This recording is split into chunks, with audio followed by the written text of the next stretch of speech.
I was first elected, I was 26, which is crazy to think about. And I could have been still running for all the BCFN and AFN youth representative positions at the time. I think I'm so grateful I get to work with individuals like Ernie Daniels. I get to work with Robert Louie and Manny Jules and all these individuals that I get to surround myself with and just, really capture all their knowledge. And I think that needs to continue with our younger generation as well. I'm a big believer in succession planning. I think even looking at our Indian Act systems and the elected system, it wasn't ours, right? And so I think that's so critical. What we were taught from a young age was to, watch and identify gifts in young people as they grow up. And I want to get back to that. And really what I want to be able to do and exemplify is having succession plans with their young leaders. And, there's individuals in my council that I'm working with right now who I think, if and when I decide to step away as chief, then I'm full confidence that they can pick up the ball, continue the work, because I get to spend that amount of time with them to mentor them.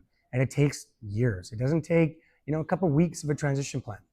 I've been at this almost a decade now and been able to work with all these leaders who I've absorbed their information from. And it's so critical that we're giving the opportunity to our youth to learn from us and to ultimately take over from us. And we first got our eyes open to the First Nations Finance Authority through the mass amount of interest we were paying on some small debt because we could not access capital.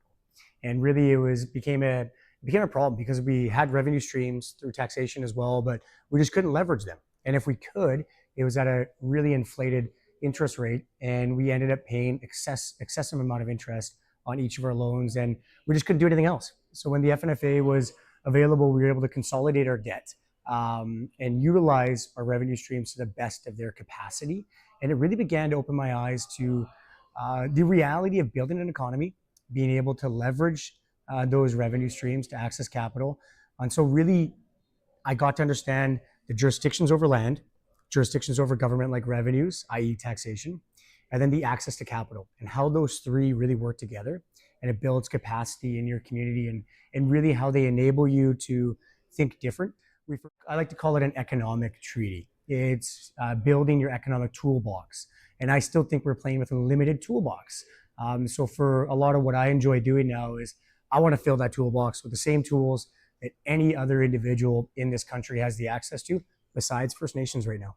So that's really what drives my passion now, is ensuring that every community has the access to the economic levers and tools and jurisdictions that are rightfully ours. I was involved in treaty negotiations for a decade, and before me, they were going on for about 15 years.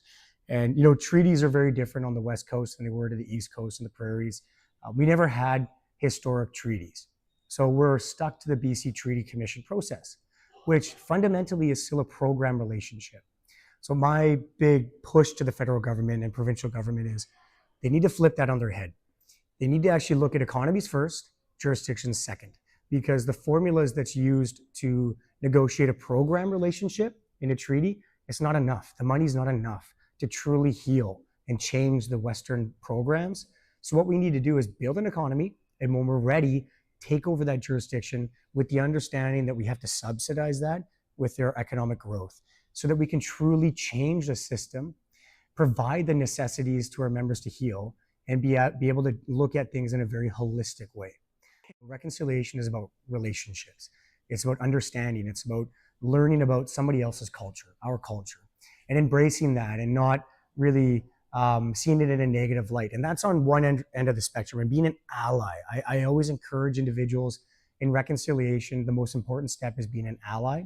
And that means, if and when you're hearing misinformation or lies or blatant racism, then you call it out.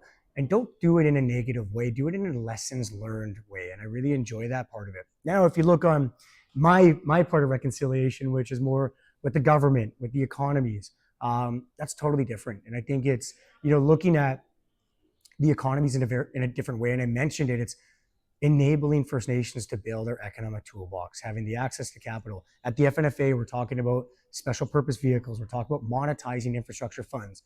We're talking about insurance, and we're talking about surety and bonds. Those are huge economic reconciliation that, quite frankly, is simple. It's so simple that it should be enacted, right away. And I think if they want to take the right steps and work with the government, show it, enact these basic principles that we're just trying to adapt and be able to provide to all of our communities across Canada, because they will make a huge difference, not just for First Nations, but for Canadian economies as well. And